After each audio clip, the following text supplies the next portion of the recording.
any chance? Thank you very much. Okay, we're recording. Okay, thank you for coming to learn the racing rules of sailing. For those of you who don't really know me, my name is Mark Graham, and I am no expert on the racing rules of sailing. There's only one expert in this club, and that's Bernie Kuzi. Bernie has been in the club for 60 years or so, is a retired U.S. sailing judge, which is about as high up as you can get. But unfortunately, Bernie can't be here tonight, but we'll press on anyway.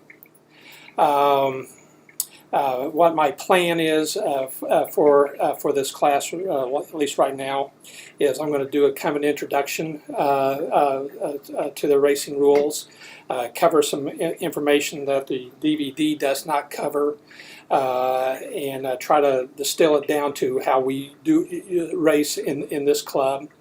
And then we'll move into the DVD, and then it basically covers rules 10 through 20, and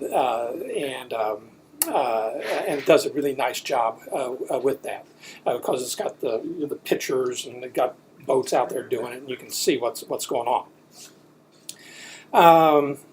So let me just go ahead and jump right in. Start off, where do the racing rules come from? How do they come by? Back in the 20s and 30s, they did a lot of racing, but there was chaos. One location would have one set of rules, another location would have another set. One country would do it completely different from another. You know, it was just hodgepodge. The guy named Mike Vanderbilt started writing up his set of rules, which later became adopted by more and more locations, and then eventually they an organization, ISAF, International Sailing Federation, was formed, and they became the governing body for sailboat racing. About a year, maybe a year and a half, 2 years ago, they changed their name, and now it's called World Sailing. Okay? So World Sailing is the governing body of sailing worldwide. And they write the racing rules of sailing. And this is right here. Here it is.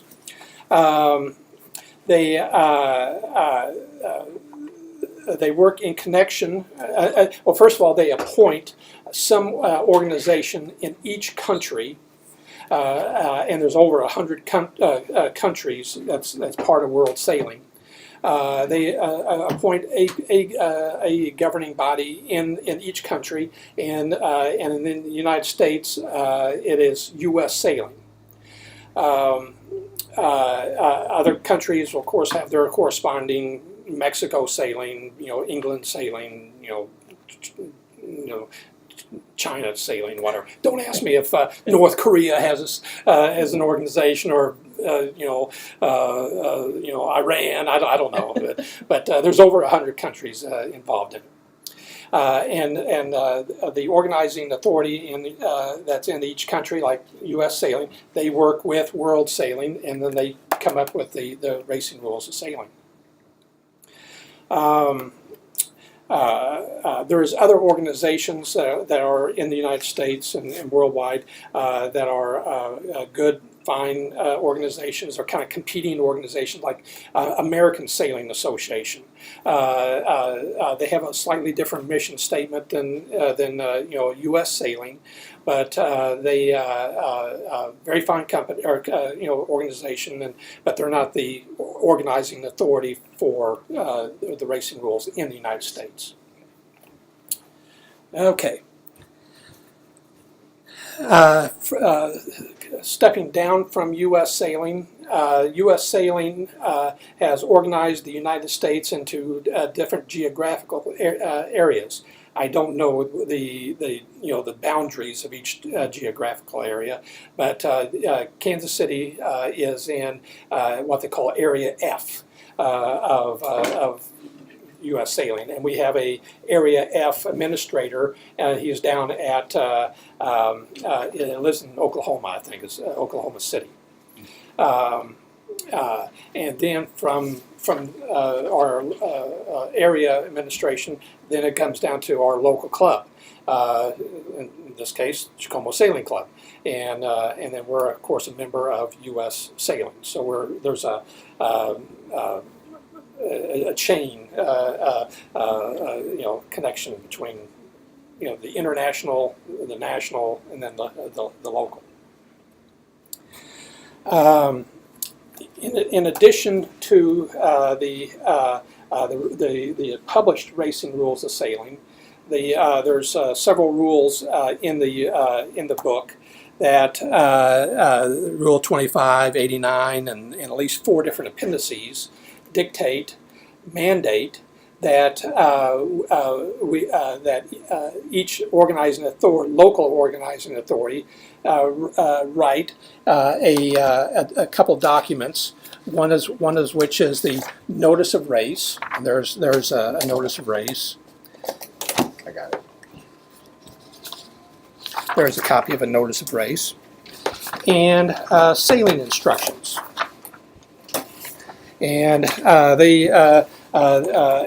those are copies of our local notice of race and sailing instructions that we publish for Chicomo Sailing Club.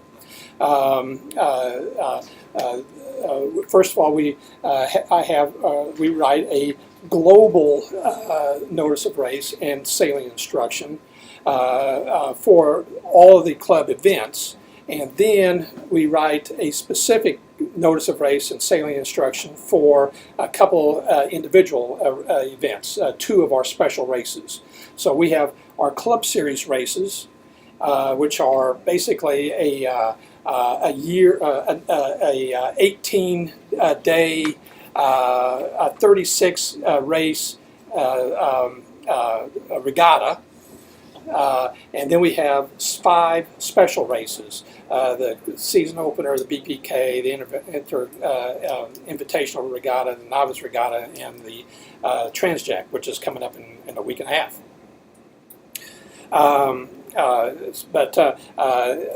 Anyway, the racing rules spend a lot of time, and they dictate what's supposed to be in these documents. And these documents, along with the racing rules, become part of the racing rules. So these are part of the racing rules as well as everything that's in this book. Okay. The notice of race is basically advertising. It tells you the who, what, when, where, why of some particular event.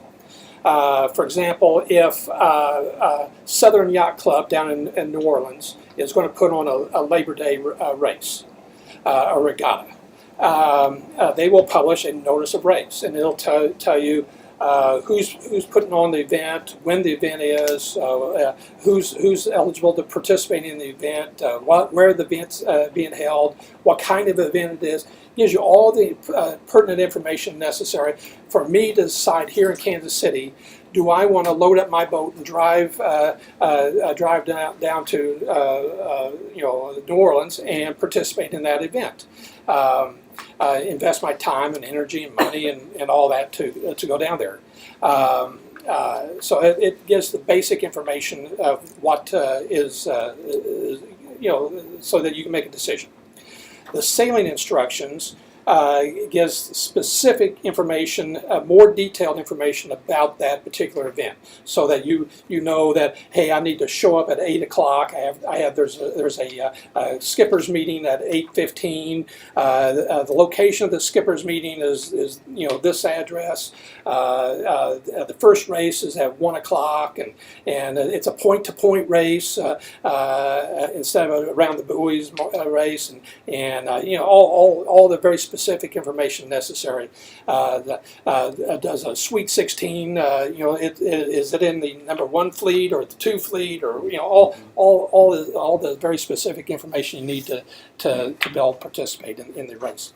But again, most importantly, those documents are part of the racing rules.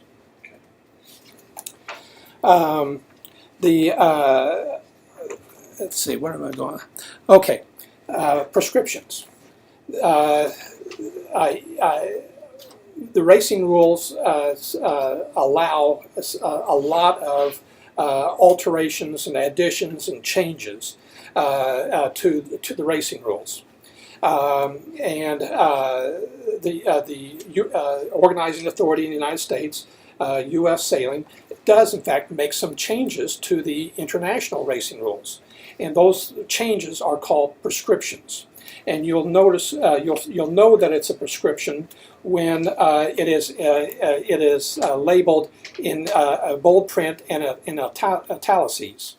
So, for example, on page 31 of the Blue Book, it shows here, U.S. Sailing prescribes that Rule 60.3 is changed to B, request redress for a boat or call a hearing to consider redress or whatever. So U.S. Sailing has made that small change in the regular racing rules. Okay, Mexico Sailing probably doesn't have that rule in the book, or in their rule book. And if you page through there's a whole bunch of little things.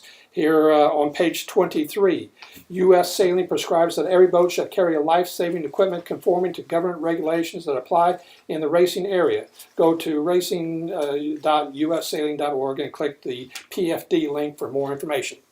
So if you page through here, there's lots of little changes in the international rules. They're listed in there in bold and italices. In addition to that, our local club can make some changes to the racing rules, and in fact, we do make one or two little changes to the racing rules. And in the sailing instructions, under let's see, where is it?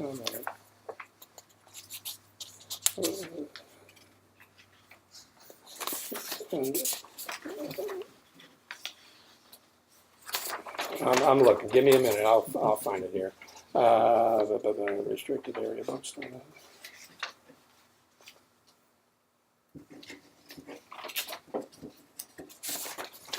It's under scoring. Oh, here it is. Okay, under 15.2, we have added a scoring label called "Finish in Place." Now, if you look under Appendices A of the racing rules, there is no score "Finish in Place," so we have added "Finish in Place" to the racing rules. And what that does is it allows us to finish a boat in place so that we can get another race started. We have a lot of boats, sailors in the club that are novice sailors, and so they're a little slower than everybody else. And if they're way far behind, we finish a boat in place, and that way we can go ahead and get them started. They're already in last place anyway, so it doesn't hurt them and in their score, and so it allows us to go ahead and start another race. But this rule, finish in place, equals the number of starters, and then it'll note that what specific rule we're changing. This changes racing rules sailing A 4.1, 4.2, and A11. So there's a rule that says, and that's rules 84 and 88. that whenever you make a change, you have to, in your sailing instructions or notice of race, you have to designate what the rule is that you're changing and what you're changing it to.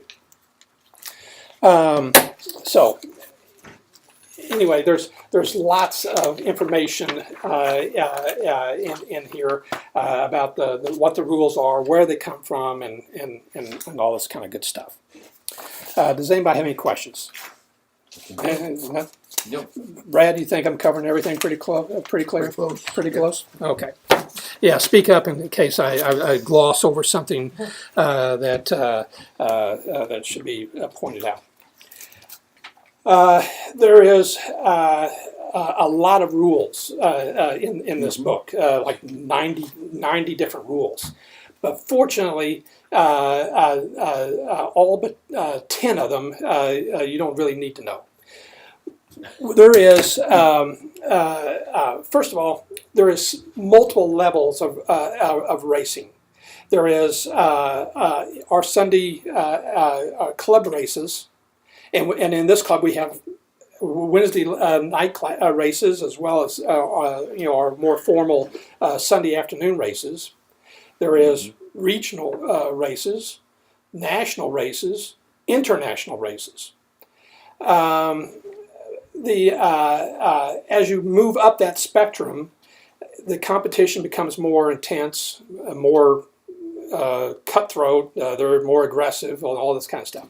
But in our local races, our Wednesday night races, our Sunday afternoon races, they're quite benign.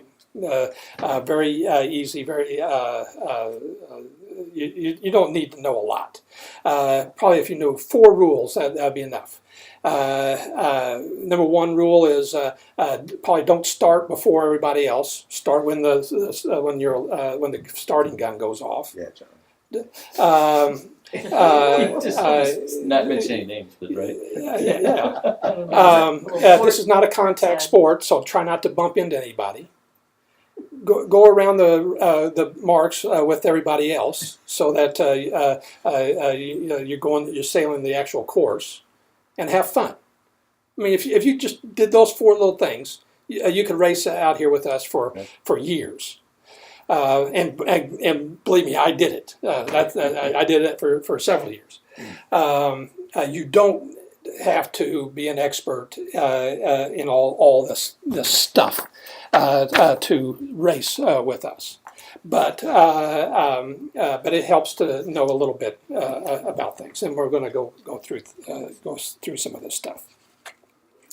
There's only really 10 rules in this book, 10 through 20, that you will interact with on any given race day. So all these other rules from 20 all the way through 90 here or whatever, they cover a variety of different pieces of aspects of sailing.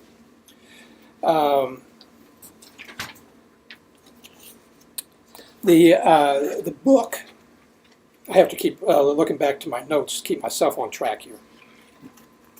The book has, let me go through how the book is laid out. In the very front of the book is the definitions. And the definitions are extremely important. And we're going to go through a bunch of these here in just a few minutes. The definitions are part of the rules, and it's important to know how things get your mind thinking in terms of how this all works. Then you got the fundamental rules, parts 1 through 7. Now, that's on that starts on page 8. And that's the part 1 of the fundamental rules. Then part 2 of the fundamental rules are when boats meet, and the part 2 rules are the ones that you're going to what this video is going to cover pretty extensively, and those are the part 2 rules are really the ones that you're going to really want to try to get a handle on. once you start getting into Part 3 rules, now then you're starting to get into the area of the rules that the race committee uses to govern a race. I mean, it's good to know what they are, but or have a general feeling for what they are. But it's you can get by without knowing a whole heck of a lot to do a race. Part 4 rules are other requirements when racing. Part 5 is protests and redress and hearings and let's see. Part 6 is, what is Part 6? Entry qualifications, and Part 7 is race organization. So you get into these, you get into this deep into the woods with a lot of these this book. Then you get into the back part of this, and that's the appendices. The Appendix A is how the scoring is done, and what the scoring abbreviations, and then we get into Appendix B is windsurfing, and let's see what else here. Team racing, radio, RC racing rules, kiteboarding rules. So there's a lot of stuff in here that doesn't even pertain to anything that we do here in Lake Tacoma. But it's part of the racing rules, which govern the the all-encompassing world of sailboat racing. Okay, so why don't we kind of go over some of Part 1, the fundamental rules in Part 1. One of the big thing I would like to talk about here is rule number 2, fair sailing. Page? It's page 8. A boat and her owner shall compete in compliance with recognized principles of sportsmanship and fair play. A boat may be penalized under this rule only if it is clearly established that these principles have been violated. The penalty shall be either disqualification or disqualification that is not excludable. Sailboat racing is a very unique sport. By and large, there is no umpires out there on the water.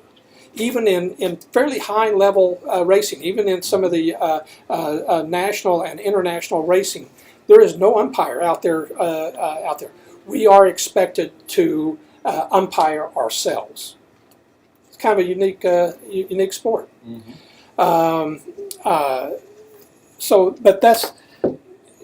Whenever what that means is whenever we're out there sailing, if we break a rule, then we're expected to kind of know what that rule was, and that we made that mistake, and impose the penalty for that breaking that rule on ourselves. Okay, I mean it's pretty much an honor system out there. Now that's not to say that two fair and honest sailors can't have a disagreement. Okay. I mean, I might do something out there, and I thought, well, that was okay, that was legal. And then the other sailor out there said, "What the hell are you doing? You moron! You can't do that." So there's perceptions that two honest sailors can have, and to remedy to fix that situation, you do a protest. So the aggrieved sailor would holler, "Protest! I'm protesting you for this event or this incident," and then you go to the protest hearing, and then the protest judge, usually Bernie Cousy, would check out the facts of this event. This guy did this and then render a decision that hey, Mark, you screwed up, and you shouldn't have done that. and here's your penalty for that. But it is a unique sport that basically we're on the honor system, and we are expected to take our penalties as we're supposed to, without being prompted. In this club, when I was rear commodore for about 12, 13 years or so, and we never had a single a protest in all those years. I mean, it's nuts. I tried to get a protest. I did a protest the other, I don't know, 3 or 4 weeks ago, and tried to get a protest. And it was not because I was pissed off or anything. I just wanted to do it because we haven't done it forever. I wanted for the practice, So Showed up. and no one showed up. That was disappointing. Anyway, I don't know where I was going with that, but there is a few situations that I've observed that I've. For example, in the last Sweet 16 Nationals, Art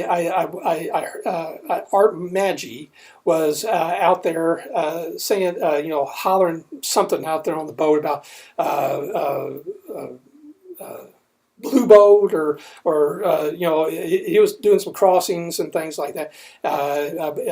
Blue boat on the way, blue boat here, or something like that. And if he was doing that with malice, trying to intimidate, say, a novice regatta or a novice sailor, then that would be really a foul of the fair sailing rule. That comes from Doug Day. Maybe it was Doug, yeah. And the snipe. Okay. Years ago, and as he's approaching the mark, he knows he doesn't have rights, but he declares, "Red boat!" And the other sailors, "Shit, red boat. Yeah, I better give him room." Because he didn't know the rules well enough to say, get in the back of the line. Yeah. But Doug Day tells that story when he get his racing class. If I observed that out there as on the race committee or on another boat, I would protest him every day of the week on that. And then disqualify.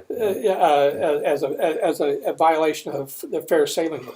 Sure. Now, if he did that same thing in a national event, you would expect the folks that's competing in that level of competition to have a pretty good understanding of the rules, Right. and they would say, "Red boat, go have Find a the beer," word, yeah. That's like yelling port tack, right?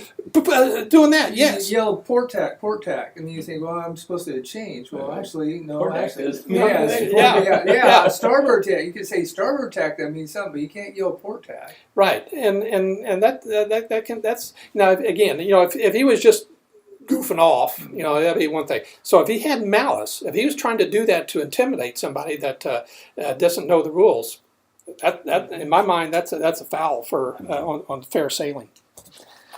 I have yelled, "I wish I was on starboard tack." Well, there you go. Exactly.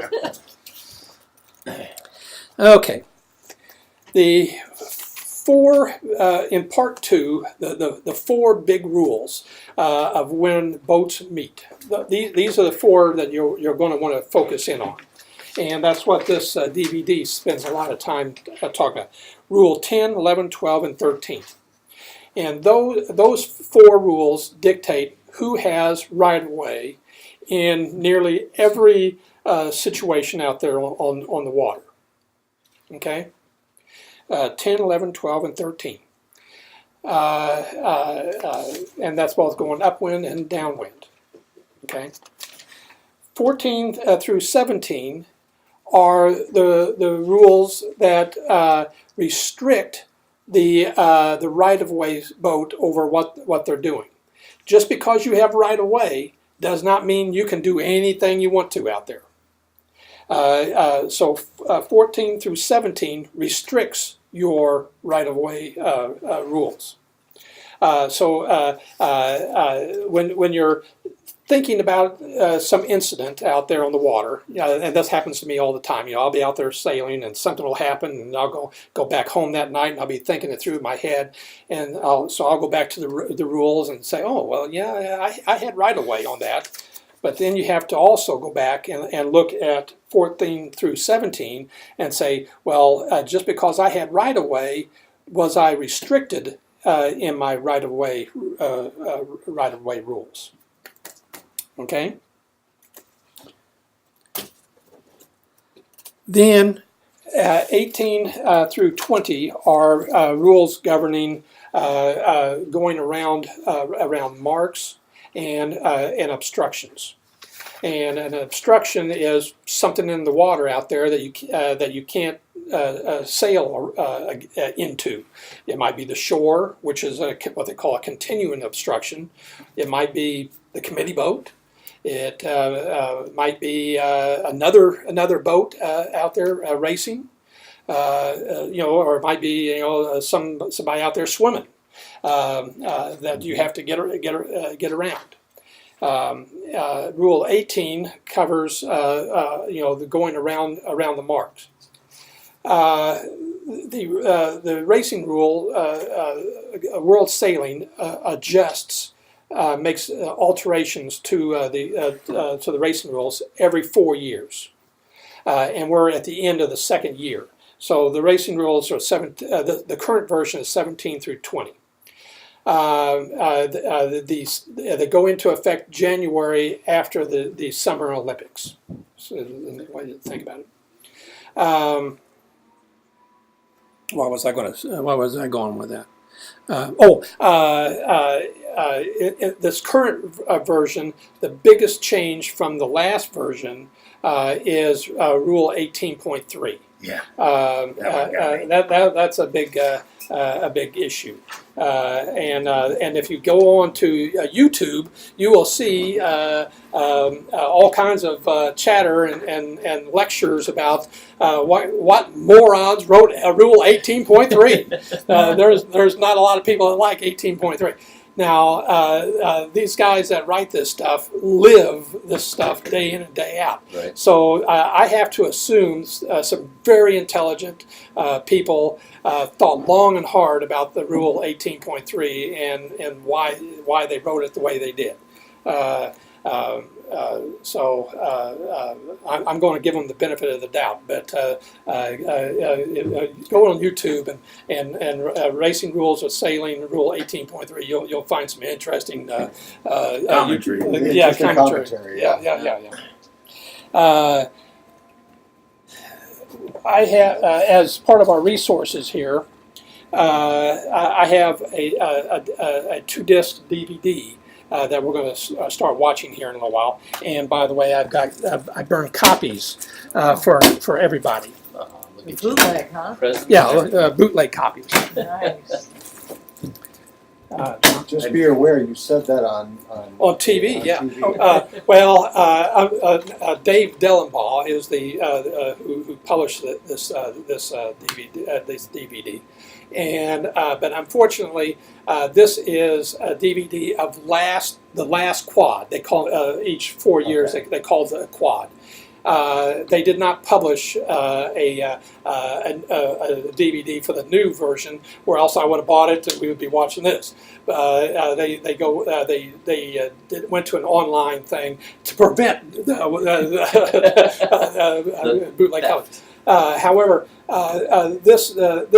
because there's only one major change, and it's 18.3, it is still very topical and well worth watching. As another resource is Dave Perry writes some very good books about learning the racing rules. Again, this is a book on the last quad. But very easy read, very thorough, and I highly recommend it if you decide you want to get Dave Perry's book. Okay, so getting into the rules. Oh, spider. Okay, so let's let's go over some of the definitions in the racing rules, and it'll help us be primed. So when we're watching the DVD, we'll have a fair understanding of what's going on. We don't need to go through every one of these definitions, but let's go through most of them. First, clear astern and clear ahead. A boat is clear astern of another when her hull and equipment in normal position are behind a line, a beam, from the aftermost point of the boat's hull and equipment in normal position. Okay, so we got a boat, and we got another boat that's following. Here's the sails. Okay. So if you drew a line across along the stern of that boat, a boat that is behind this line is clear astern. Okay.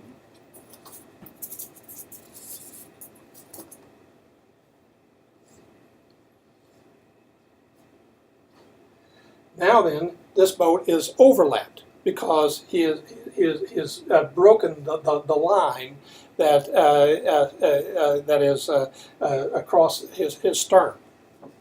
So now then, these two boats are called overlapped. Okay. One boat going downwind. One boat going upwind. Same thing. These boats are overlapped because they are ahead of the line drawn from the stern. Okay? When one boat is clear astern of the other,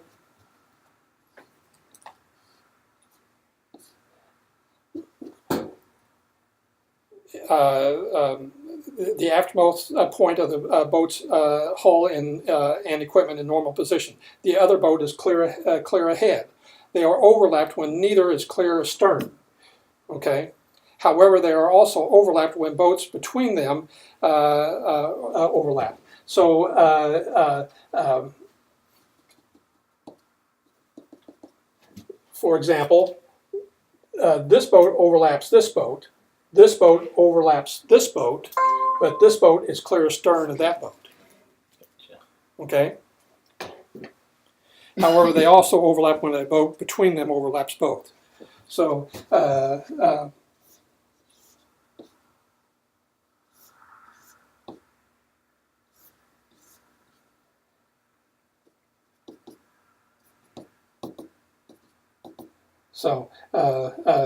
this boat overlaps this and that. So they all can overlap, together, depending on if they just break that line from across their stern.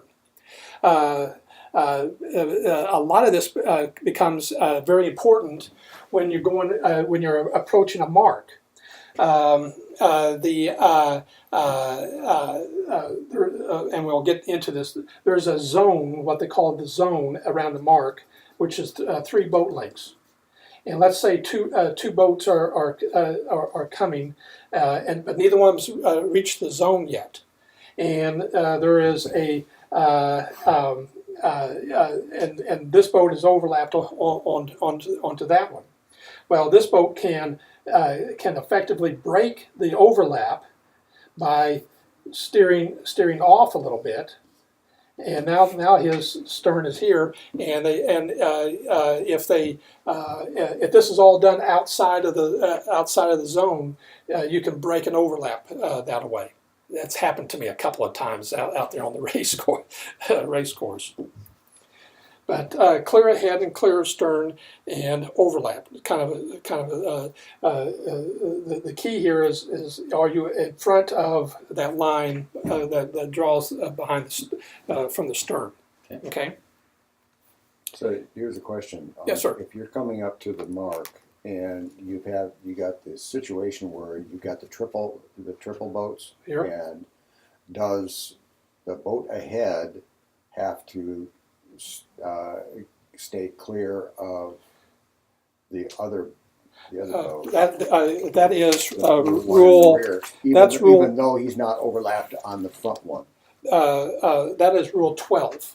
Okay. A boat, when boats are on the same tack and not overlapped, the boat clear astern shall keep clear of the boat clear ahead. I don't know if that answers your question. But I thought all three of the vessels were considered All three of the vessels are considered overlap. right. Well, for example, this one overlaps this one overlaps that one, but this one does not overlap. Oh, really? See, I thought. Okay. All right. How is that different? This one does not overlap. Overlap. But like in the scenario below there, you said those three are all overlapped. But Well, no, this one is- overlaps this one, and this one overlaps this one, but this one does not overlap that one Okay. because he's not. Right. All right. Okay. That makes sense. But why did they make? Yeah. Why do we have that drawing on the board? Why are we studying it? It's moot. Well, Who cares? I mean, in that sense. when we get into further into the racing rules, these things start popping up. So once you get and those three there that we see there, the biggest change would be if they were within the zone. Yeah. Okay. And how it applies to them in the zone. In the zone, Yeah. yes. Also makes a difference when we're leeward too, right? We're going to get to windward leeward here in just a second. Just a quick question about the zone. What defines the zone It is 3 boat lengths, from the mark? and we're going to go over that when we cover Rule 18. Rule 18.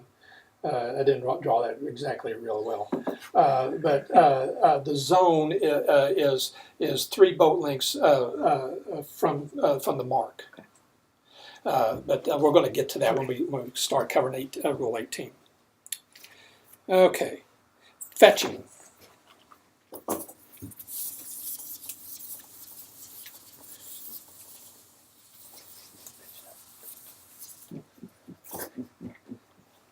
You got a mark here, and if a boat is considered fetching the mark, if he can sail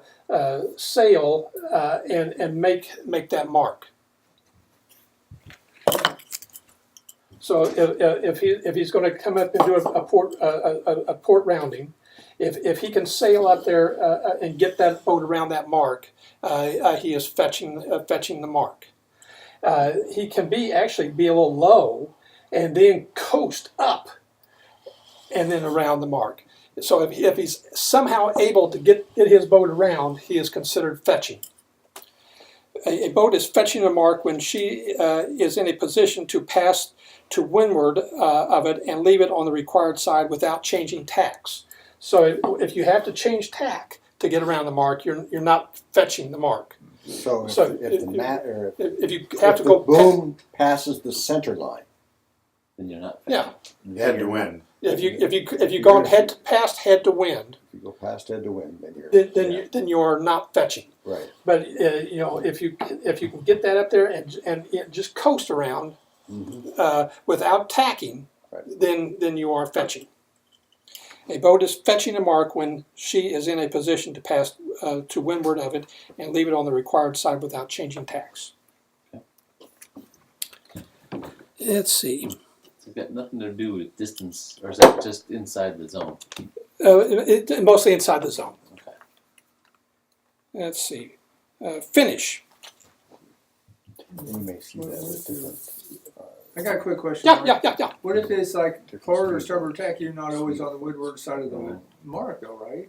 What if they say it's a starboard tack or port tack? You're coming in on windward side. You're coming in on the.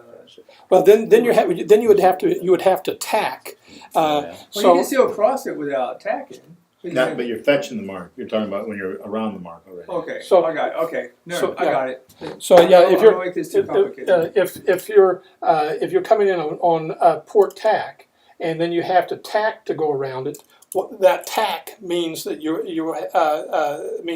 not fetching the mark. Okay. You're not fetching the mark until you reach the tack and have fallen back down on a close haul Gotcha. course.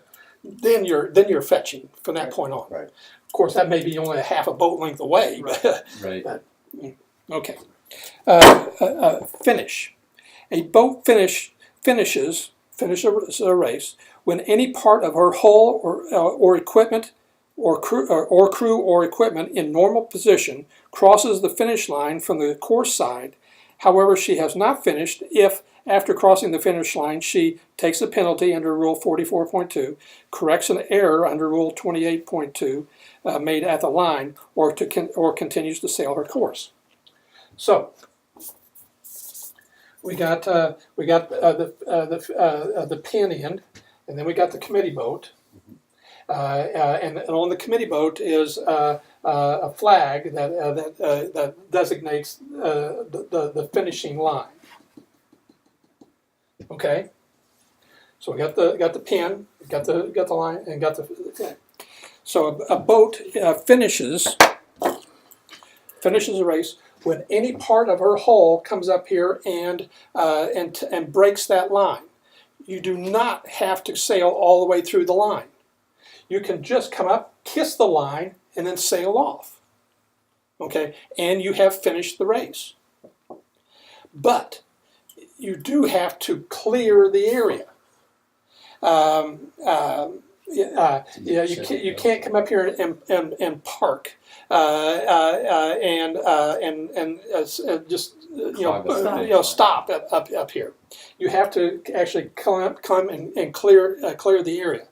A boat finishes when any part of her and your equipment all has to be in normal position. In other words, let's say it's a downwind finish and you're flying the spinnaker. Well, you can't just let the spinnaker way to hell out there, next to 30 feet where it wouldn't normally fly, and it has to be, everything has to be in its normal position. So a boat finishes when any part of her hull or crew. If your crew normally is hiked out there, like this, well then I guess then it would if their head breaks the line, then that would be finished. But the crew has to be actually sitting in their normal position. Crosses the finish line from the course side. There is the pre-start.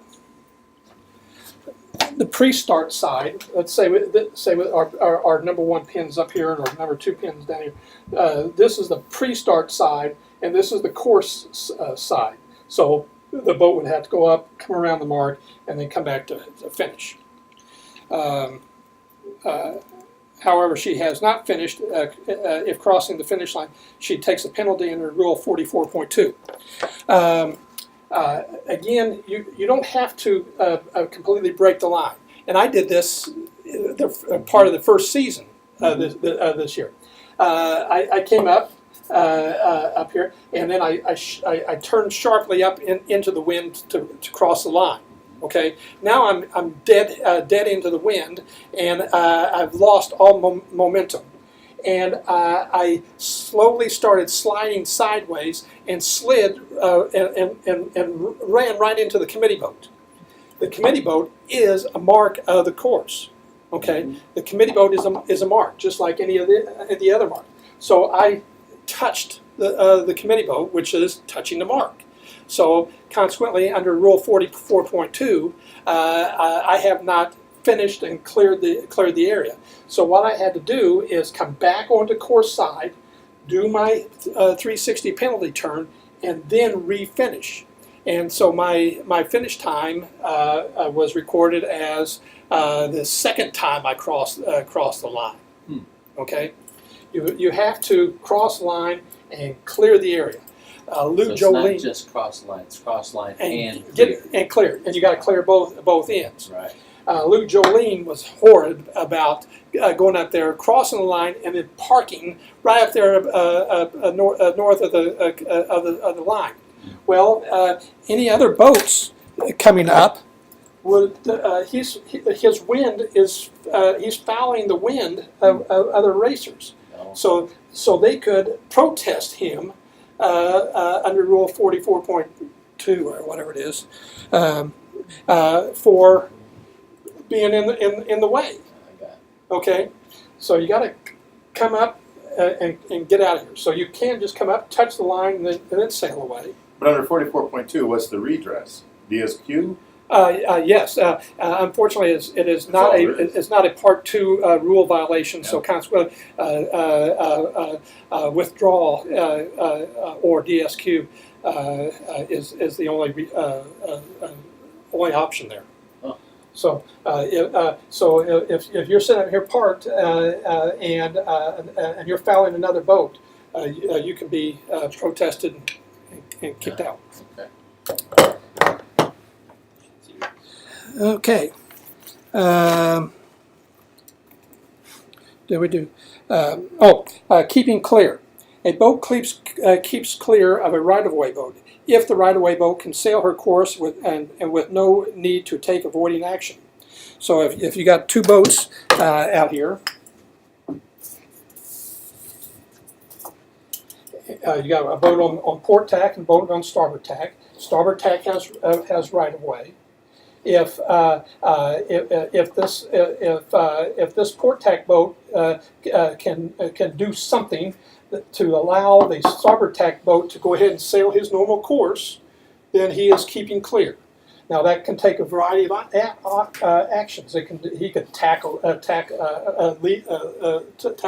leeward, or he can duck underneath, or whatever.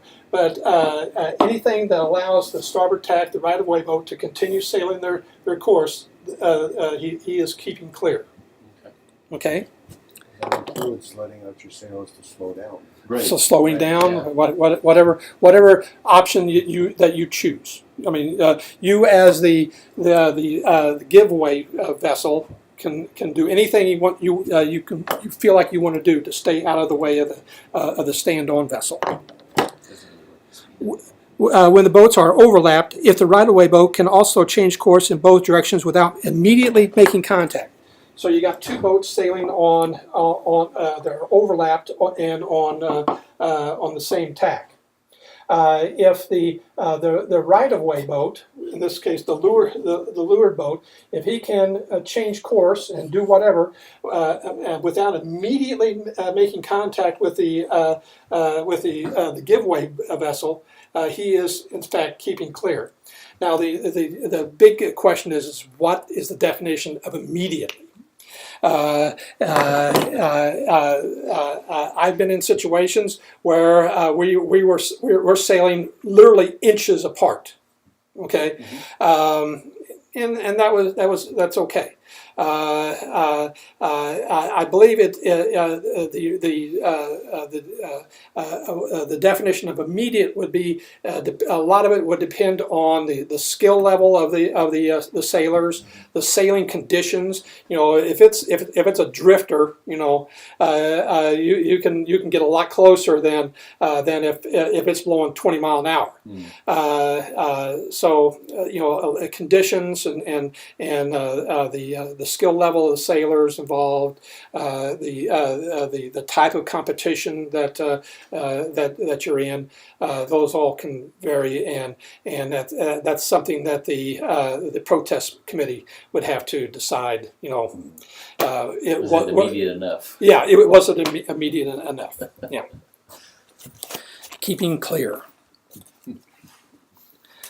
Okay, here's a good one. Leeward and windward. The big one. A boat's leeward side is the side that is or was, when she was head to wind, was away from the wind. So here's our wind. And here's our boat. The leeward side is the side that is away from the wind. So this becomes the leeward side. And if you jump over to the next page, the definition for tack, starboard or port, a boat is on the tack, starboard or port that corresponds to her windward side. So in this scenario, this is the windward side, and this is the leeward side. So this boat is on starboard tack. Okay.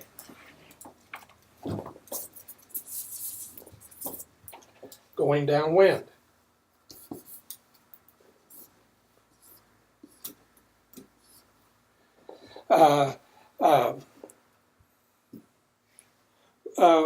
However, when sailing by the lee or directly downwind, her leeward side is the side on which her mainsail lies.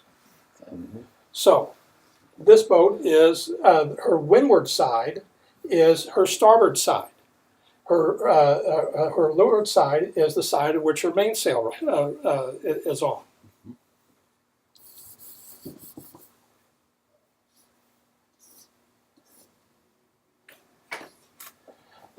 Now the boat is sailing more, more upwind. This is her windward side. This is her leeward side. She's still on starboard tack. Mhm.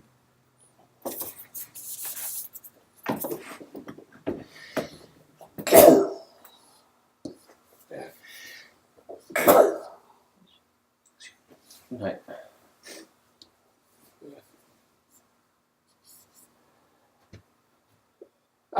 So this boat is sailing by the lee. Everybody know what sailing by the lee is? It's sailing in such a way that you're in danger of jibing. The wind has not. You've turned the boat up into the wind, but the wind hasn't caught your mainsail and flopped it over to the other side. You're sailing very close to a jibe, but not jibed yet. So in this case, this although the wind is technically coming over her port side, by the definition, her leeward side is the side opposite of when where her mainsail lies. However, when sailing by the lee or sailing directly downwind, her leeward side is the side on which her mainsail lies. Okay.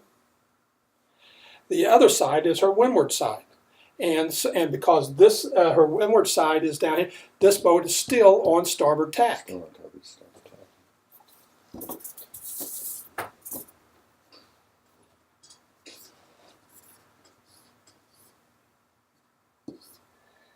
Now then, what if you're a cruiser and you've taken a line and attached that to force that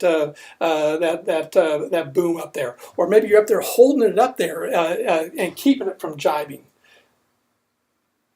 There's nothing in the rule here that says you can't manually keep that over there. This is still her windward side, and this boat is still on starboard tack. Wouldn't that go against the fair sailing rule, or the number one? I don't know that you're involving anybody else in here. I mean, if you're trying to mess with somebody, Well, now if you're trying, if you're trying to mess with somebody, that's really the only reason why you would do that. Yeah. I mean, you're trying to hold the starboard tack for right away purposes. Exactly. I've seen sea scows do that quite a bit. Yeah. They'll have Push some that out there. one big They'll hold that mainsail out there. Yeah. I mean, But in they'll reality, do that to gain advantage of the starboard tack, well, that's that possible. is still against the rule. I don't think fair so. sailing. You don't think I so? don't interpret it that way. No. Okay. I wish Barney was here for that. Okay. I can see where you use it to prevent somebody from gaining an overlap as you're approaching the three boat, the Yeah. zone. The zone. I can see where you want to turn the boat to get that stern kicked around so you can't get a line on you. Not that I have done that in the Yeah. past. You could do it. Yeah. I can see. That's that. when I see it done a lot with scows. Yeah, I can see that.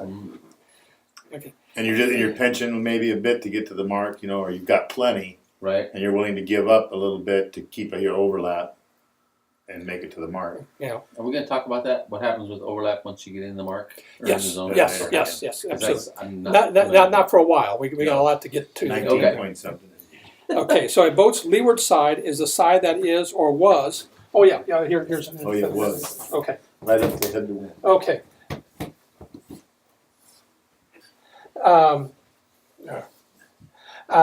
There is no gray zone. You are either on port tack or starboard tack. There is no in between tack. The moment you cross head to wind, you switch tacks. Okay, so if you're in here tacking, you're coming in here on starboard tack, and you come up here, you head to wind, and at that very nanosecond that you are head to wind, you're still on starboard tack. But the moment that bow crosses head to wind, you immediately fall over onto port tack. Okay, and that's something that's going to come up a little later. A boat's leeward side is the side that is or was when she was head to wind was away from the wind. However, when sailing by the lee or the that kind of covers leeward side, windward side. Unless you're sailing in the A arm. Because it swirls so much. Exactly. Okay, when two boats are sailing next to each other, like on the same tack, then while boat is downwind of the other boat is the leeward boat. Okay, and so this becomes the windward boat, and this is the leeward boat. Okay, a mark.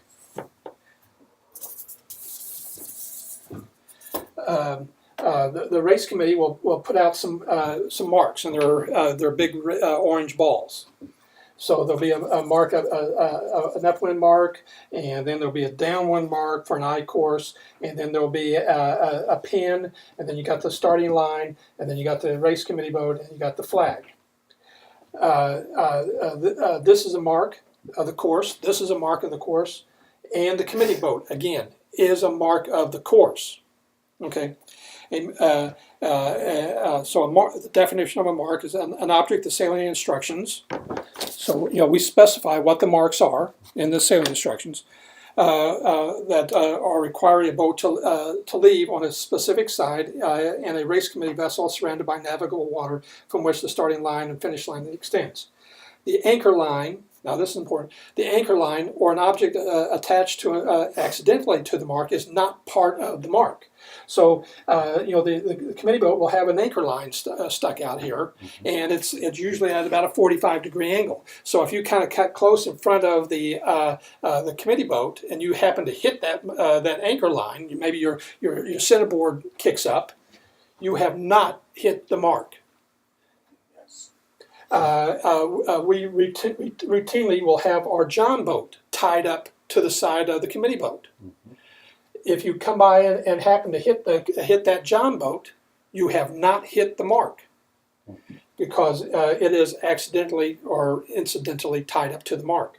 Let's say a big branch is floating down there, and it gets hung up on the anchor line of the mark. Not part of the mark, so you can run over that branch all you want. If the mark here up here has got an anchor line to it, and it happens to be floating on the water, and you sail by and hit that anchor line, not part of the mark. So a mark is an object the sailing instructions require, and these marks can be anything that the sailing instructions specify. They can be.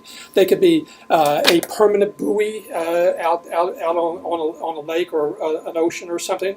Some kind of navigational aid.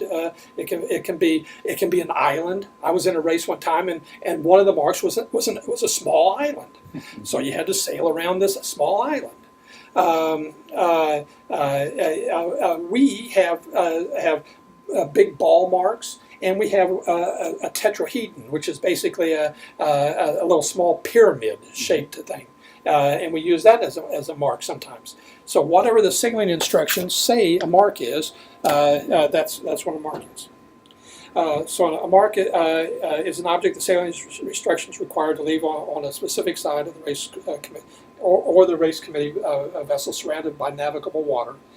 Sometimes, they'll instead of a committee boat out here, they'll have a pier, and so consequently, the one of the starting ends will be a pier. Well, this pier is not a mark because it's not got navigable water all the way around it. So, but real important, the anchor line is not part of the marks. Okay. So if you blow over and you're in the water, you're not a mark. Yeah, I'm not Well, marked. Yeah. all right, here's a Yes, sir. what if. What if you hit the anchor line and it pulls the mark into your boat? Once the ball hits your boat, then you've touched the mark. Even though you didn't, It touched you. You didn't. A touch was made. All right, that's So, what I got. So no matter what caused it. No matter what caused it. So if you're sailing around it and the wake of another boat pushes your boat into the mark into your boat, you've touched, and you have to do your penalty. And it's a 360. Yes. All Part 2 rules, all the rules in Part 2, that's 10 through 20. The penalty for breaking one of those rules is 2 turns, a 720, 2 tacks and 2 jibes, all in the same direction. They do give you a break, which is Rule 31, that if you touch a mark, you only have to do 1 tack and 1 jibe, 1 360. But the standard rules penalties for on the water penalties for all Rule 2 violations are 2 turns, 2 tacks and 2 jibes in the same direction. That's Rule 44. Okay. Let's see, where was I? Mark room and obstructions. Okay, mark room. Well, I'm going to skip over mark room. We'll cover that quite a bit when we get into Rule 18. Good choice. Okay. Racing. A boat is racing from her preparatory signal until she finishes and clears the line. So back when I was when we were talking about the finish line, that you have to actually you cross the line and you have to clear the area. Here's where this is the rule that says that. A boat is racing from her preparatory signal until she finishes and clears the finish line and the marks or retires. So again, you have to get out of the area, or until the race committee signals a general recall, postponement, or abandonment. I learn things on this all the time. I was talking to Bernie the other day, and I said, Bernie, we really didn't have a race. There was only 1 boat. And Bernie says, yeah, you better go check the definition of race. A boat is racing from her preparatory signal until she finishes and clears the line. There's nothing in there that says anything about there has to be more than 1 boat. Right. You don't have to have 2 boats. Could be just about time, right? It's just about whoever goes around and does the course. Mm-hmm. So everybody learns something new all the time. Guaranteed first place. Well, yeah, that's true. Hal Wood last Saturday. Hal Even Wood. first. He's done that 3 times this year so far. Yeah, he won't be here Saturday either. Oh, he won't? I got in the Saturday before that, though. Yeah, but you weren't a cruiser. I know it, but I still won. You smoked it. You were a winner in our book, by God. Okay, the rules. I mentioned earlier that the rules involve everything that's in this book, whatever's in the notice of race, and whatever's in the sailing instructions. That's what that's where this comes from. The rules in this book include the definition, race signals, introductions, preambles, the rules of relevant appendices, but not the titles. the World Sailing Advertising Code, the prescriptions of the national authority, the class rules, the notice of race and sailing instructions, and any other documents that govern the event. So here is where it says that all this is part of the rules. Okay. The start. A boat starts when having been on the pre-start side of the course. So if this is an I course, so the sailing instructions say you cross the line, you go around this mark, you come down around here, and then come back and finish. Okay, so the pre-start is that area from the line and below the start line. So a boat starts when having been entirely on the pre-start side of the starting line, at or after her starting signal. So you have to be completely on the pre-start side. If you are any portion of your boat or the crew happens to break that line, then you are on the course side, and you have not properly started.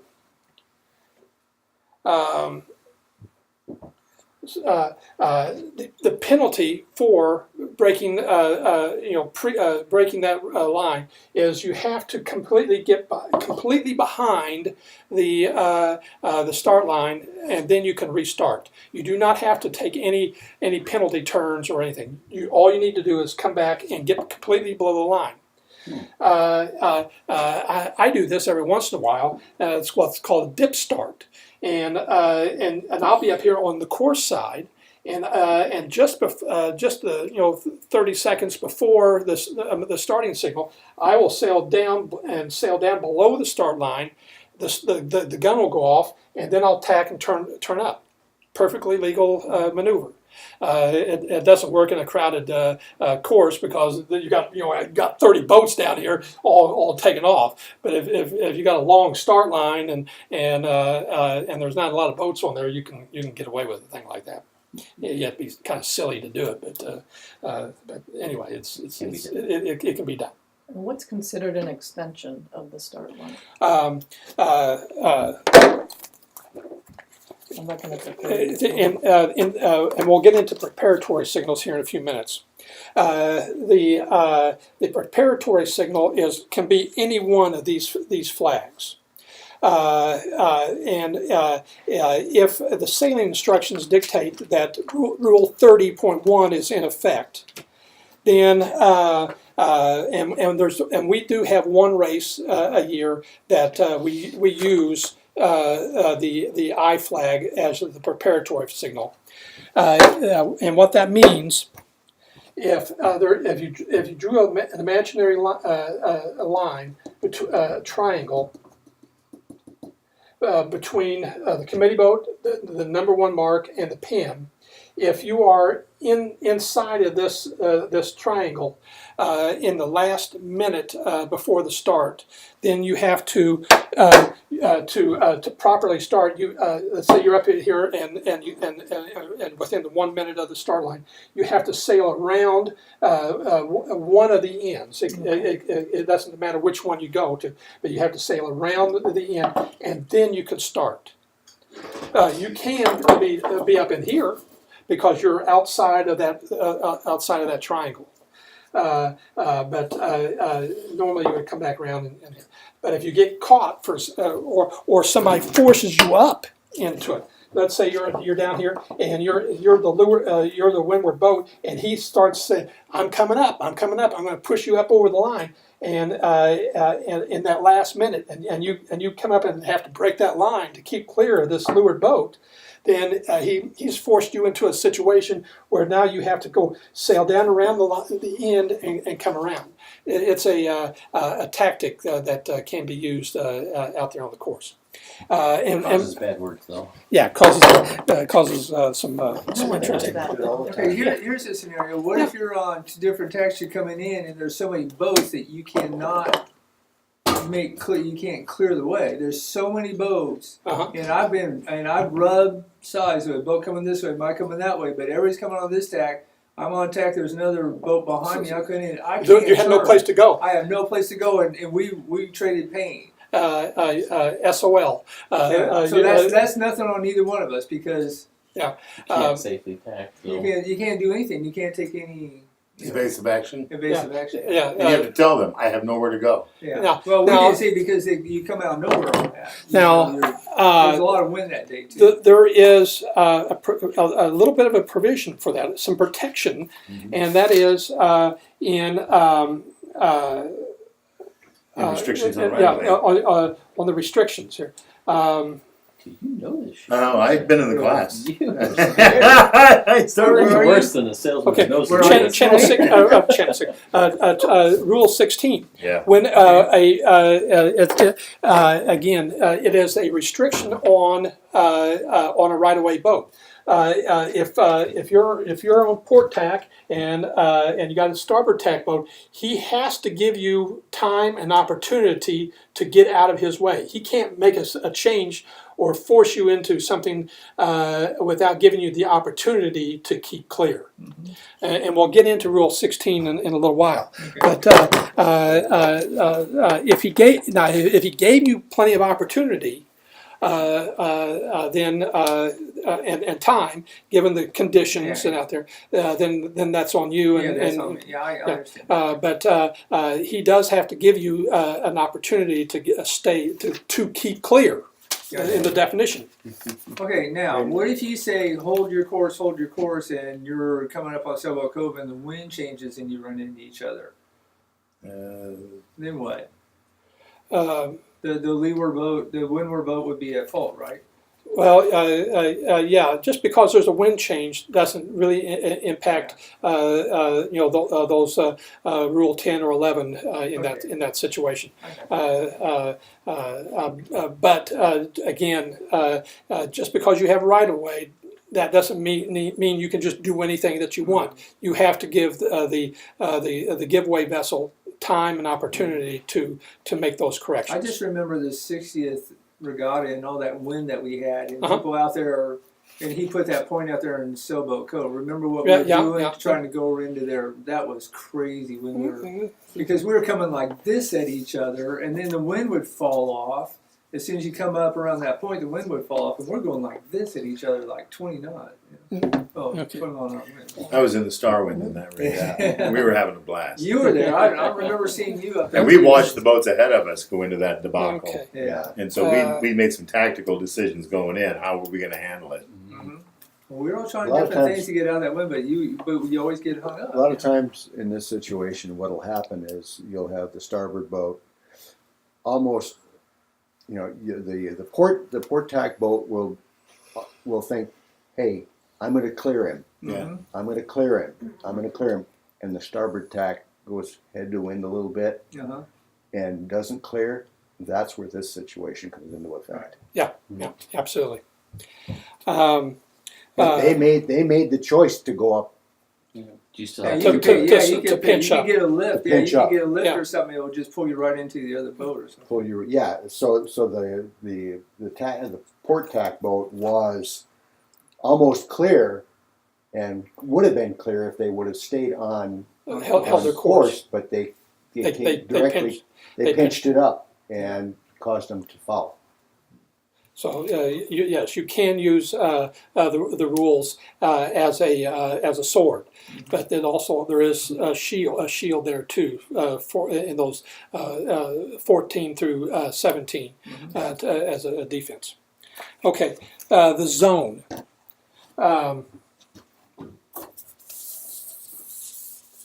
And we kind of mentioned it earlier. You have a mark here, and 3 boat lengths, and that is what they call the zone around the mark. And this becomes real important on Rule 18. And we'll get into that. But the definition of the zone is any of the marks. Now it can be the pin and the start line and the committee boat. The committee boat will have a zone. a zone around it, and the pin end has a zone around it, and the zone is different depending on the size of your boat. Sure. So if you're in a 20-foot sea scow, your zone is 60 feet. If you're a Sweet 16, what is 3 times 16? 39 feet. Your zone is 39 feet. If you're a laser, 12 feet, you know, your zone is, the zone is different depending upon what size boat that you've got. The first boat within the zone. Yes, the rules kick in, turn on when the very first of a couple boats reaches the zone, reaches their zone. So if the first boat is let's say a 20-foot sea scow, then that zone is going to be 60 feet out here, and the zone rule 18 turns on when he touches that zone. If the first one is a laser, then the zone turns on when the laser gets there at 20. It's a laser. Yeah, whatever it is. Even though technically the sea scow is already in his zone. Okay. The sea scow has already been in his zone, but he's behind the laser. So the rule 18 turns on when the laser gets to be in his zone. So and then the next question is well, how do you know where is that? Because there ain't no line painted on the water out there, and it is pure guess and kind of a scale of I know mine is 35 feet, and you know that's what, and 35 feet is about that far. Blessing and accepting. Yeah. So it keeps the protest committee. And that zone gets really skinny when it's blowing, 30 mile an hour, That's because you're right. gonna hit you're gonna go Cover that zip through 48 that feet in a heartbeat. in a heartbeat. But that's all in Rule 18, and we'll get into that. But what I wanted to do is just kind of get your mind thinking in terms of how important these definitions are. Okay. If you have a question about a rule, be sure to go back and read the definition and make sure that you have an understanding of the definition before you apply it to the rule. Okay, so let's do a little race right here in the classroom. All right. We got some more seasoned racers, and we got some more rookies. So we're gonna do a little race right here in the classroom.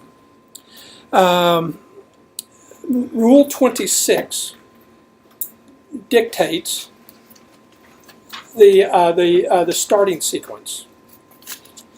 Okay, so that tells us what the starting sequence is. Let me back up. On the back of the committee boat is our course board. I'm running out ink here.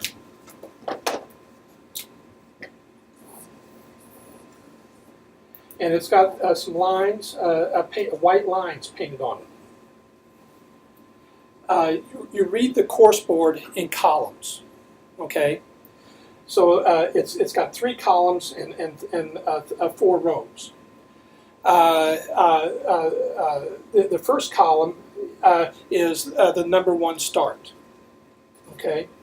The second column is the number 2 start, and the third column is the number 3 start. But we almost never do 3 starts, but we frequently do 2 starts out there.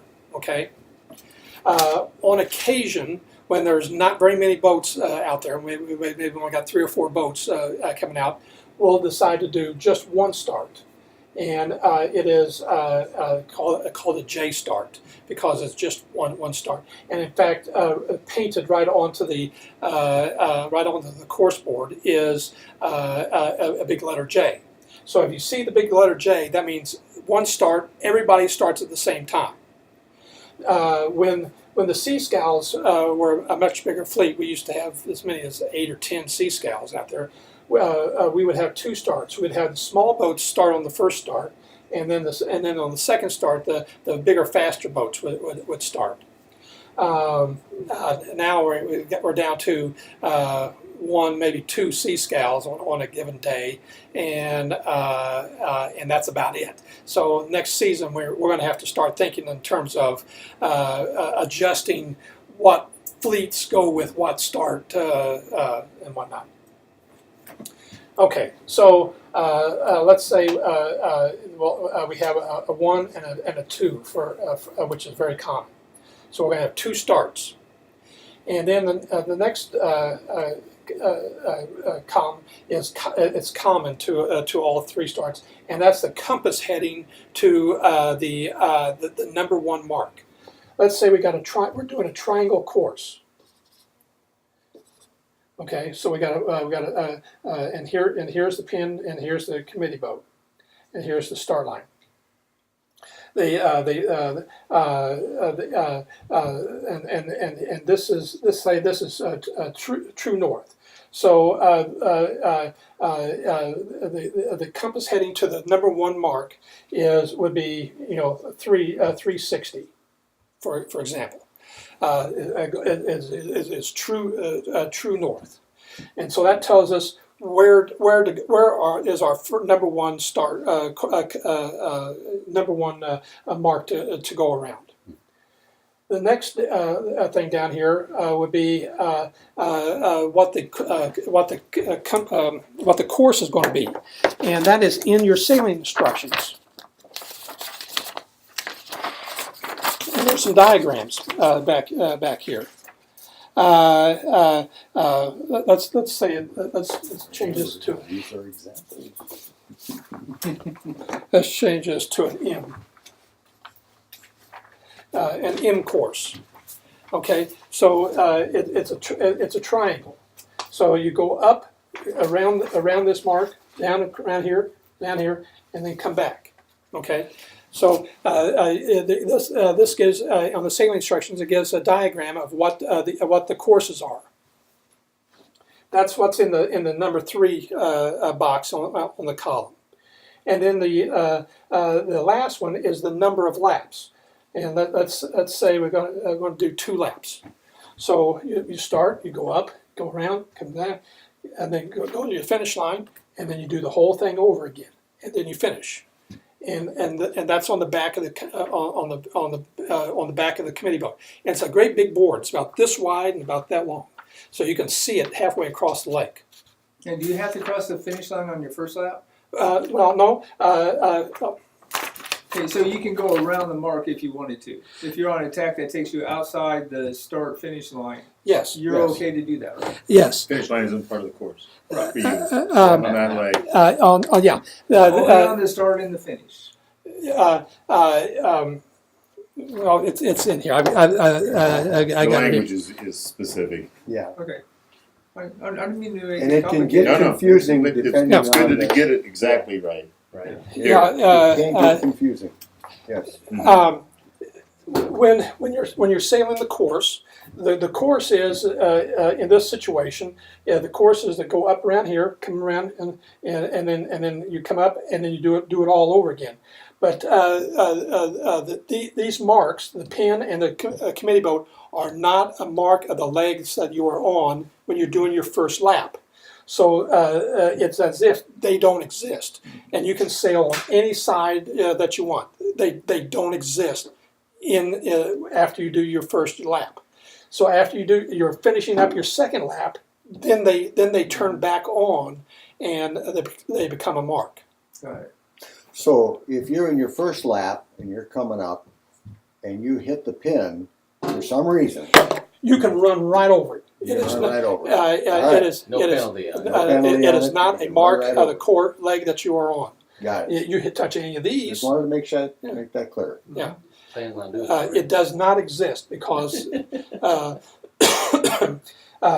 because it's not a leg of the course that you are on. I've got that. There was a race I was in. I don't know why you guys did it, but somebody closed the starting line. Yes, that is the There's a invitational regatta, and the reason we did that is, we're running out of time, and I'll Yeah, okay, that's for later. there was a specific reason why we did that. There was a reason, yeah. Okay. Yeah. Why we did that, so. Okay, so that's how you read the course board. The committee boat can start fleets in any order, so they can do the number 1, 2 start first, and the number 1 start second. They can do it in any order they want. They can also do different courses if they want, and so you read the column for your fleet. What kind of boat do you sail? Sweet 16? Yeah. Okay. In the sailing instructions, it tells you what boats sail under what in what fleet. So, for example, Sweet 16 sails under the number one pennant. So, if we're starting in the number 1 pennant, this is the number 1 pennant. So you would start first. Okay, so it's in the sailing instructions. There is on the back of the committee boat is a little wooden plaque. There's 2 of them. There's one that's dark green, and the one of them is fire engine red. Those tell you which way to sail around the course. Okay, so if it's red, you leave the mark to the port side of the boat. Or in other words, you sail counterclockwise. If it is green, then you would sail and leave the marks to starboard, or sail clockwise. Okay, so be sure to look and see what the course mark rounding is on the back of the committee boat. Each race stands independent. I got burned on this just 2 weeks ago. Mm-hmm. Bernie sets the course. The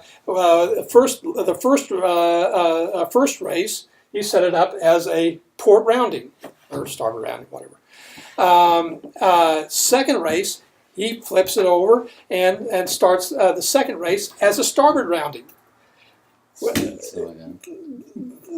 Lunkhead, there was only one person out of everybody that was racing that day. There was like 6 or 8 of us. One person sailed the course correctly the second race. Everybody else sailed it exactly like we did the first race, and we all were all recorded as did not finish. We started the race but did not finish it because no one sailed the course correctly. No one said you're going the wrong way. Not allowed to do that. You're not allowed to do that. The race committee is required. I couldn't do that. I wanted to. Yeah. I wanted to yell it Not out, even a but little. No, the race committee is supposed to remain neutral. After the preparatory signal goes up, and I'll go over that in a minute. After that preparatory signal goes up, you are technically racing. And so you can, the race committee is supposed to remain neutral. So after the preparatory signal goes up, they cannot give you help unless they go out and help everybody else, because they don't want to give one racer secret information that another racer doesn't get. Okay, they're trying to be fair.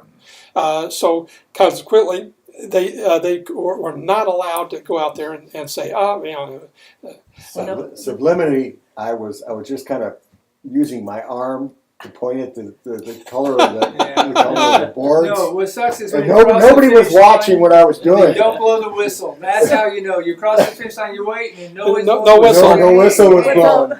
I couldn't blow the whistle. Yeah, what the hell? That's the only satisfaction I get in this whole thing. Like blowing the Okay. whistle. Right. Okay. I know I'm not first, but at least blow the whistle. Yeah, Right? at The least I one guy know I going the right did way it, was you probably know. like, "Are you sure? Are we really?" Yeah, exactly. Right. Exactly. Everybody else is going the right way. Are you sure? Okay.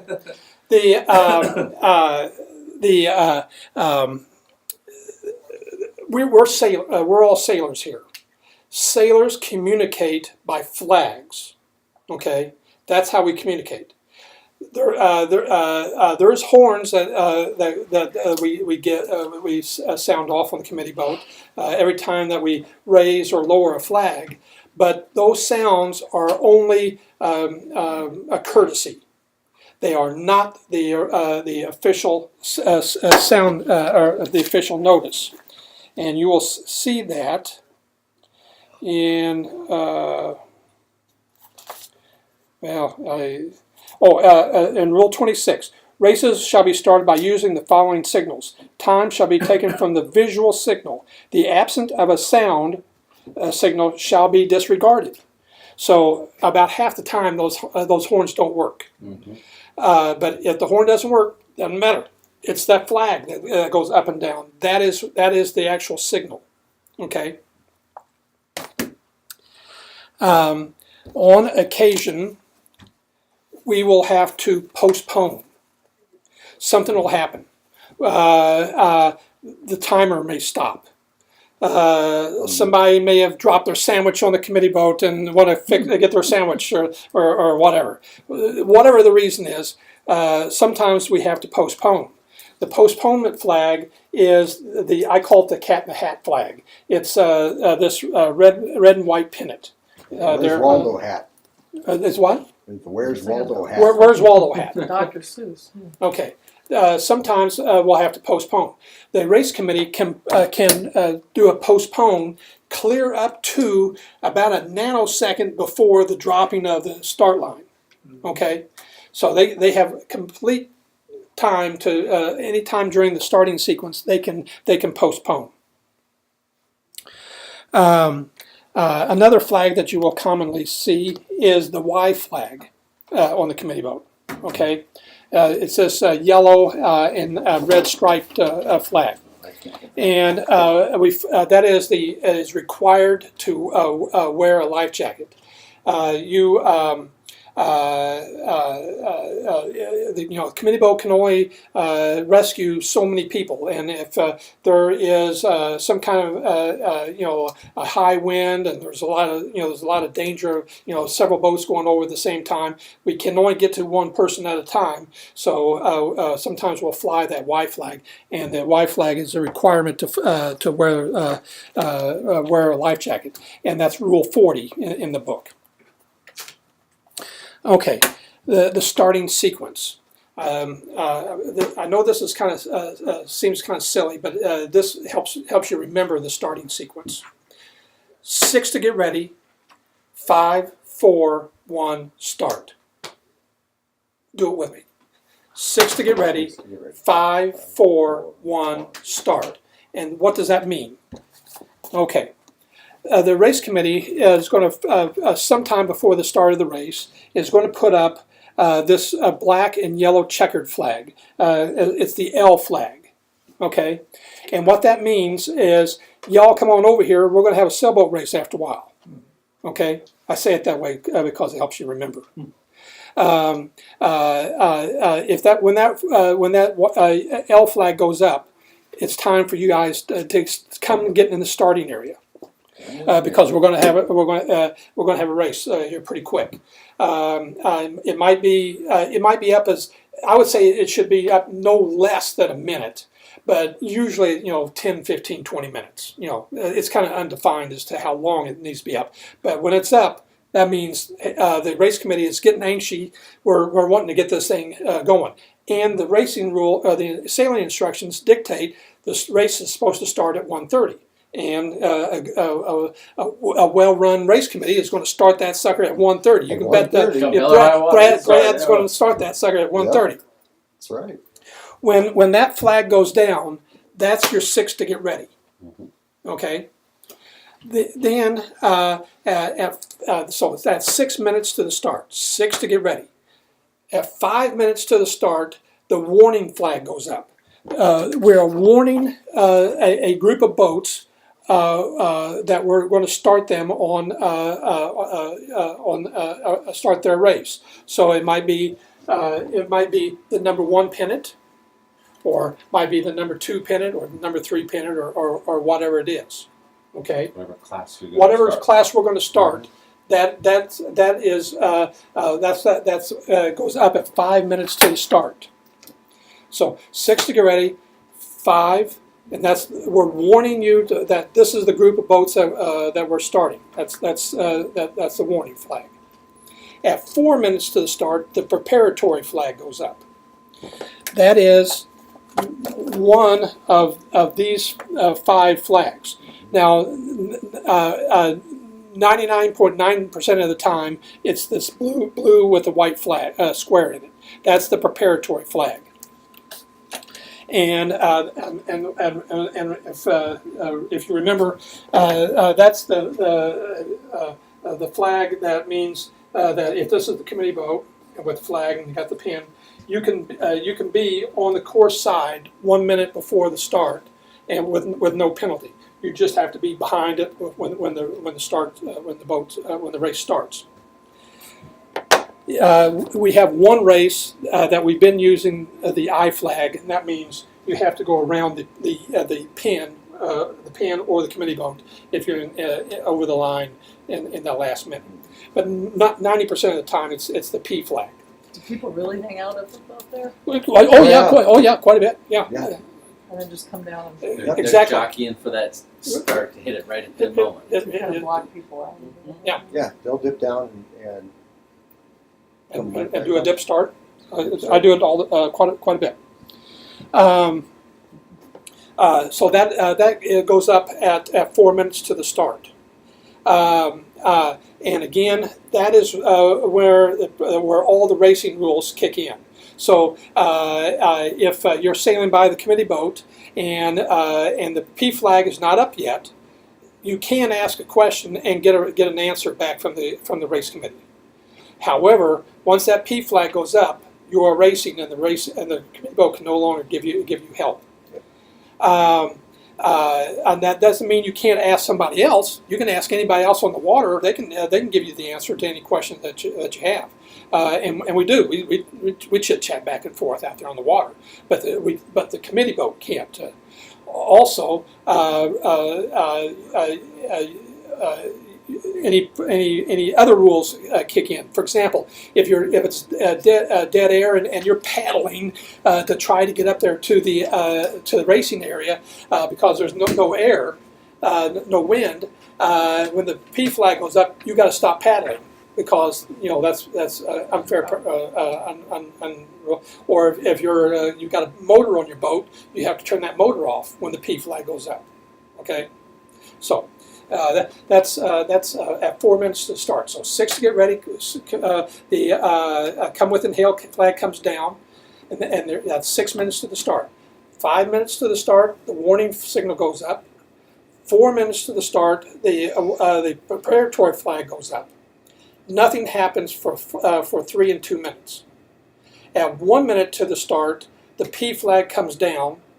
And then a minute after the P flag comes down, then the warning flag comes down, and that's the start of the race. And everybody takes off. And I can never remember the Macarena. I just cannot do that. I have to find up my own. Okay. I can't. He does it, but it's the fact that you've got to drill in your head at 3 and 2 minutes. Nothing's happening. Nothing happens, right? And when the flags start coming down, that's when you know that. As soon as you start watching. Yeah. You have 3 opportunities to synchronize your watch or your clock or whatever on your boat with the committee boat. At 6 minutes to the start, that's one opportunity. At 5 minutes to the start at the warning signal, that's an opportunity to synchronize your clock. At 4 minutes to the start, you have another opportunity to synchronize. I use a standard kitchen timer. I like the one from Target because it's got big numbers. Yeah. A double-sided tape, stick it to the side of the boat, and one of these situations, I'll hit the button and start it off. So when the come within hail flag comes down at 6 minutes to the start, then I'm kind of watching in my head. I'm kind of clicking off, and so about a minute after that, I'm ready. And then when that warning flag comes up, I hit the button, and the timer's running. And so now I know, my clock is in sync with the committee boat's clock. Okay? Any questions? Okay. Good stuff. All right. I had a $150 Ron stand timer. I can't figure the damn thing out. Yeah. Okay. Was that a Rule, disappointment? rule, 10% rule, smarter than your technology. It's it. Rule 29, over early. If you're over the line early, You're a cheater. then that's the rule that governs over the line early. And again, all you need to do is come back behind the committee, behind the line, and then restart. You have to do it without fouling somebody that has started properly. So you can't just come out there and I'm behind the line, so here you'll come back down and foul this person who is behind is starting properly. You have to get away from everybody and then restart cleanly. Okay.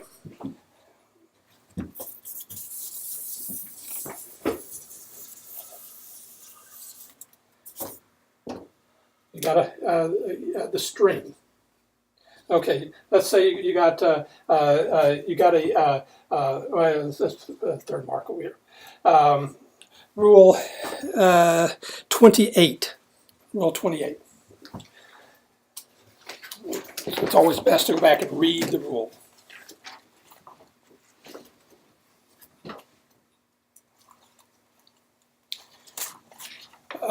A boat shall start, sail the prescribed course in the sailing instructions, and finish. While doing so, she may leave on either side of a mark that does not begin or bound at the end of the leg she is sailing. So remember, we talked about this committee boat and the pin. That's where that rule comes in. So if this is an M course, we've got an M course here, and it's 2 laps. So you go up, you go around, come back, and then go around and come again. A boat shall start, sail the course described in the sailing instructions, and finish. While doing so, she may leave on either side of a mark that does not begin, bound, or end the leg that she is sailing. So again, these marks don't count in that first lap.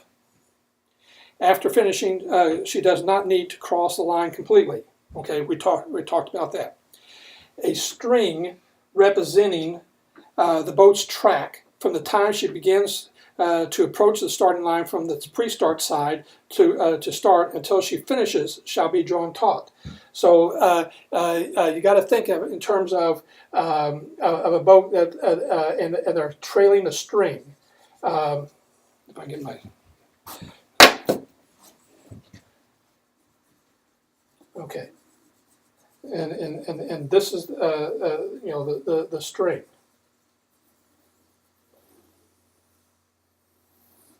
And then that string represents the course that the boat sailed. But let's say you come up here and you did a marked ram and sail the course the second course the wrong way, and so you go up here. You're sailing up here, and Bernie has now made us a port rounding, or a starboard rounding, and you go up here, and oops, I messed up. I've gone around this mark the wrong way, and then I come back around and I say, well, I'll just go around it again or something. That would not be the string would not follow the natural lie of that race. To do it properly, you would have to come up here, and then you'd have to unwind your string, and then come back around, and then follow. So that if you drew that string taut, it goes around all the marks properly. Make any sense? A string representing a boat's track from the time she starts to approach the starting line from its pre-start side, or starts until she finishes, shall, when drawn taut, pass each mark on the required side in the correct order, touch each mark, rounding mark, and pass between the gates. Okay, so that's a string. So whenever you're going around the course, you have to follow your string, or you have to trail your string. And this is why string theory is so complex. There you go. Okay, Rule 44. That is taking the penalty. Again, we kind of touched on it lightly here. Any rule in Part 2, any of these, which is rules 10 through 20. If you break one of these rules, the penalty is 2 turns, 2 tacks, and 2 jibes in the same direction. Okay. Rule 31, touching the mark. If that's the only exception. Now it's a mark, either it can be a committee boat, a pin, or one of the course marks. If you touch that, they give you a little break, and you only have to do 1 tack and 1 jibe to exonerate yourself for that infraction. Again, you have to clear everybody so that you're out of their way, so you're not fouling somebody else while you're making that turn, doing that turn. Okay. I'm going through this kind of quick because we are way late. Okay. Another thing that we frequently do is a shortened course, which is Rule 32. We frequently will set up a course, and we run out of time, and we're trying to get another race started, and we got the windward mark and the leeward mark, and then got the pin and the race course. And let's say we're supposed to do 3 laps, 1, 2, 3, and we're running out of time, and Bernie says we need to shorten course. Before they will put up the shortened course flag, which is the white flag with the the white flag with a blue square. Mm-hmm. and it goes up with 2 sound signals. Whenever in the starting sequence, all the rising and the lowering of all the flags have 1 sound signal. So if it's a normal sequence of changing a flag, either going up or coming down, it'll have 1 sound signal. If there's some kind of a change, you're changing, you're shortening course, you're something's going on, there'll be 2 sound signals, 2 horns. And then if something's really dramatic, you're abandoning the race, then it's 3. So the more sound signals, the more urgency there is in the change. But anyway, shortening course is in Rule 32, and Bernie will put up the shortened course flag out here on the committee boat. And before the first boat rounds the last mark, which would become the last mark, then you go around the mark, and then you come down to do the finish. I'm going over something that pretty quick that I should spend more time on, but I got some other things I want to talk about. Okay. Finishing and clearing the line. We talked about that already, just touch the mark. There's something about Rule 10 and 11 that's pretty important that we need to kind of talk about.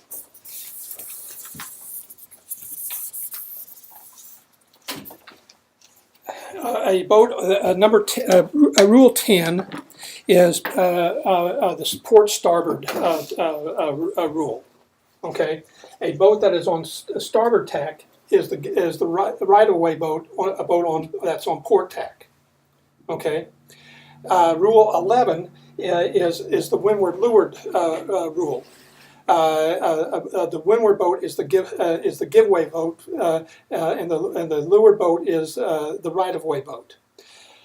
But frequently, you'll run into a situation where you have a boat that is coming downwind, and let's say it is on a starboard tack, and you have a boat going upwind, and it's on port tack. No, that's starboard tack. Okay, under Rule 10, port starboard, the starboard tack boat is the right-of-way boat, right? Mm-hmm. So that's this boat. But under Rule 11, windward leeward, the leeward boat is the right-of-way boat. So that would be this boat. So in this situation, who has the right-of-way? Right? You posed this question one time before. Mm-hmm. And the answer to that is in the very first part of each rule. Rule 10 says when boats are on opposite tacks. So Rule 10 only turns on when you are on opposite tacks. So in this scenario, let's see, this boat's on starboard, this boat's on, that boat's on port. When boats are on opposite tacks, then Rule 10 turns on. Rule 11 turns on when boats are on the same tack. Okay, so in this case, these boats are on opposite tacks. So Rule 10 turns on and Rule 11 turns off. Rule 11 when boats are on the same tack. So when my orange marker. Yeah. Need new markers for next week? Okay, so when boats are on let's see, opposite tacks, Rule 10 turns on and 11 turns off. Okay. Mm-hmm. So the very first thing, whenever you're in a situation out there on the water, first ask yourself, am I on opposite tacks or on the same tack? And then if it's opposite tacks, then it's the starboard leeward rule turns on, and if you're on the same tack, then Rule 11 turns on, and then it's windward leeward. Yeah, many times you'll see this as the front boat comes around the mark, they'll go into a jibe and start going down with a starboard tack down this way, and you'll have people coming up on a starboard tack trying to make a ley line, and they run into difficulties, and that's where this comes into play. That's when your leeward.